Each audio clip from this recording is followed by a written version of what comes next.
take 3 of this video because it appears that every time I record this, something is wrong, whether in the background or whether in my writing. So I know I got it completely right this time. Everything is in there. Everything's in the tablet. So shall we get into it? I believe so, my friends.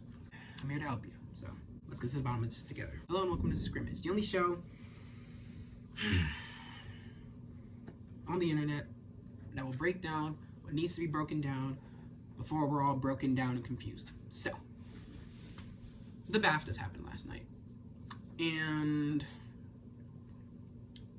a very troubling, deeply saddening, and just awful affair happened, and I came here to try and break it down for all of you, to have a respectful dialogue, and just say what I want to say about this and how it's been said and all that. So let's get into it. At the BAFTAs this year, they were hosted by Alan Cumming. You may know him from Cabaret, you may know him from Traders. Cool dude. Michael B. Jordan and Delroy Lindo were going to give the award for Best Visual Effects to Avatar: Fire and Ash. They were there, they were doing their thing, and John Davidson, a man in the crowd with coprolalia. Coprolalia is, it's basically a form of Tourette's, which is more obscene, profane, lots of coarse language, and at times, slurs. So, throughout the night, he had been saying many profane tics. I believe at the opening, he ended up telling someone to shut the F up. And when Delroy and Michael B. Jordan were on stage, he said the N-word with the hard R. Furthermore, production designer Hannah Beachler recalled that 3 times he called her the N-word while she was on her way to dinner. I don't know the exacts on that. I don't know if they were leaving the arena at the same time he was leaving, because as I have found out, he left a little bit before the event ended, just in order to not make after that moment, just to not continue on. So again, I don't know the exacts on that, but it happened thrice to her. So number 1, this was terrible for the men on stage. Think about it, you go up on stage, you're living your life, you just made one of the best films of a generation, a film that I don't know how Ryan Coogler can top, and one of the best primarily black pieces of film of all time. And you're up on stage, cameras in your face, lights, big crowd, and you just hear one of the worst things you can ever be called as a black man. And you have to keep on going and give the award. Soul crushing, and deeply depressing. But furthermore, I also feel like this is bad for John. And hear me out here, but I feel like this moment did a lot to where, if you're completely uninformed, he looks like a giant bigot. If you're mildly uninformed, you know that he has Tourette's but don't understand coprolalia, don't know what coprolalia is, or furthermore, just think, oh, Tourette's is just, the stuff in your brain coming out with no borders. Okay, so he's just a giant bigot in his head. There are two complete crowds of people, the uninformed and the mildly less uninformed, who, see him as a giant bigot now. So with that comes point number 3. I think he should have apologized that night. Not for having Tourette's and coprolalia, of course not. That would be very, very wrong of me to say. He's been on camera multiple times saying profane language. This is the first time on camera he has ever said a slur, if I recall correctly. Through my research, I have not found a moment where he has said a slur, an actual bigoted slur due to his coprolalia. This is the first moment it happened. I feel like if he had an apology that night, it should have been, again, I am so sorry that I said this to you. This was not meant to be a racist attack onto you. I have coprolalia. Let me explain this. This is beyond just Tourette's syndrome. That point right there, because Alan Cumming did go on stage and give a mild apology, saying like, oh, one of the people in the audience tonight have Tourette's. No specification, no further on it. We apologize if you were offended. I feel like he could have done better that night. But I also kind of don't. As I was doing my first couple of tries to record this, he did release an apology. It reads as such: I wanted to thank BAFTA and everyone involved in the awards last night for the support and understanding and inviting me to attend the broadcast. I appreciate the announcement to the auditorium in advance of the recording, warning everyone that my takes are involuntary and not a reflection of my personal beliefs. I was heartened by the round of applause that followed this announcement and felt welcomed and understood in an environment that would normally be impossible for me. In addition to the announcement by Alan Cumming, the BBC, and BAFTA, I can only add that I am and always have been deeply mortified if anyone considers my involuntary takes to be intentional or carry any meaning. I was in attendance to celebrate the film of my life, I swear, which was more than any film or TV documentary, explains the origins, conditions, and traits and manifestations of Tourette syndrome. I have spent my life trying to support and empower the Tourette's community, to teach empathy, kindness, and understanding from others, and I will continue to do so. I chose to leave the auditorium early during the ceremony as I was aware of the distress that my tics were causing.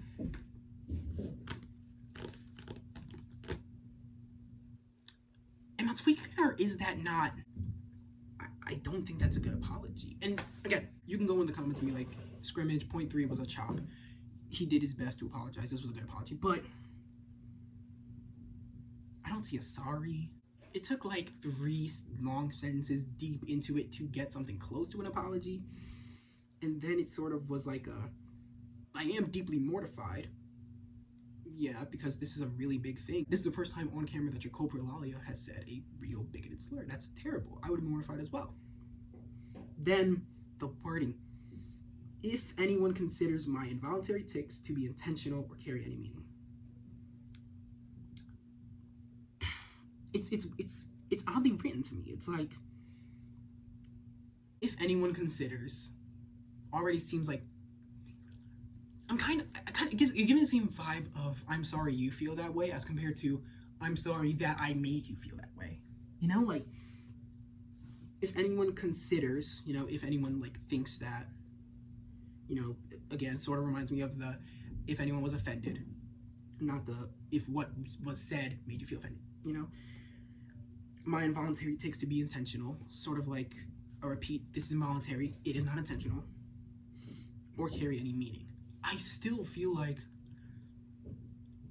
number one, to me, it doesn't feel like an apology.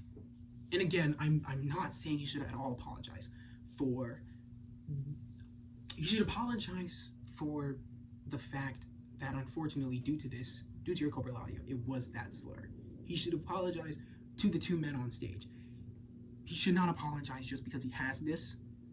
And I understand that I'm really trying my hardest right now to be fair and balanced and to not sound in any way disrespectful. I'm trying to have open dialogue. Open dialogue is what I'm trying to have. And it's just like, it doesn't feel like an I'm sorry. It does feel like a statement. It does feel like,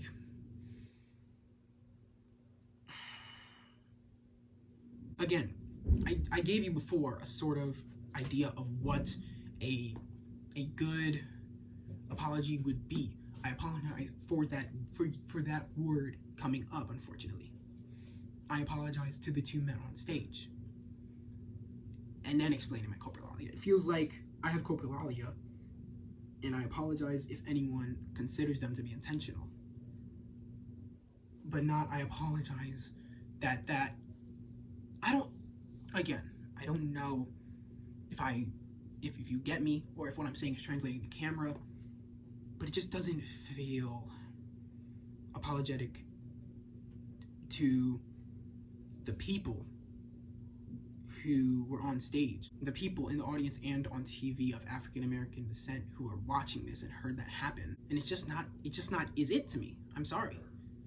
And it's just not really that much of an apology to me, and I apologize to him if he was trying to, but it doesn't translate to me, and it doesn't translate to many others on Threads who also were hearing about this apology just as I was. Furthermore, I feel the same way about the BBC's response to the moment. Theirs came out a few hours before his did. Again, I'm speculating came out around like 3 to 5 p.m. Theirs was probably out by the night of, or at least the early 8 a.m.s. And I'm going off of, you know, Eastern time here. So let's talk about it.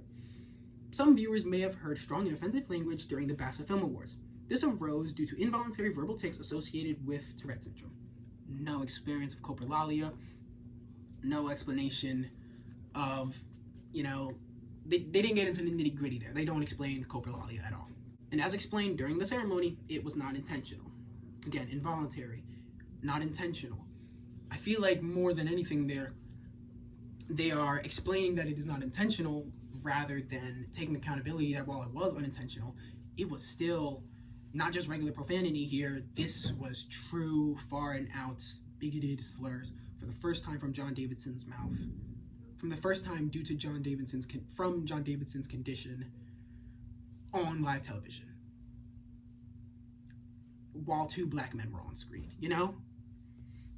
We apologize that this was not edited out prior to broadcast, and it will not be removed from the version on BBC iPlayer. That's their mobile app, that's their on-demand service.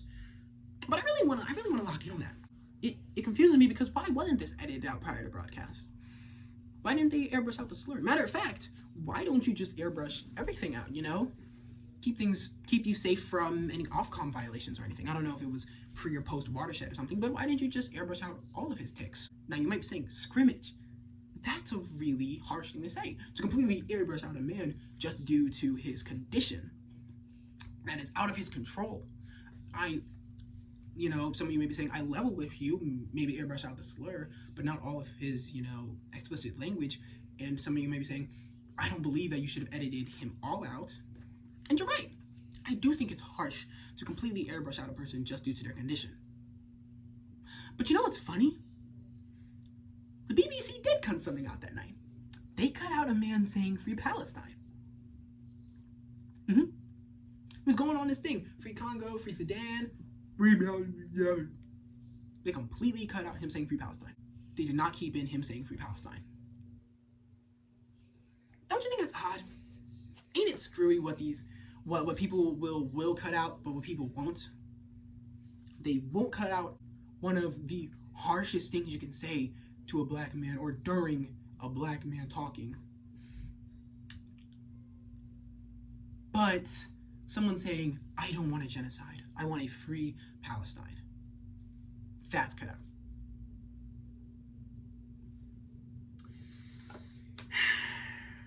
In general, I feel terribly for Michael B. Jordan and Delroy Lindo and for all of the Sinners cast. I feel bad for John Davidson as well.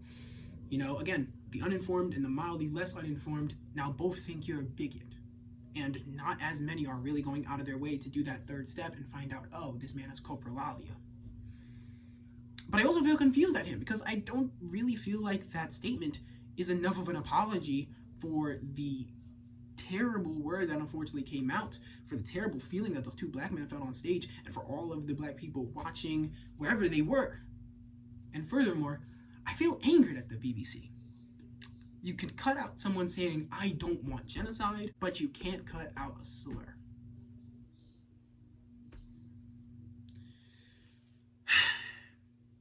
This life is an odd life.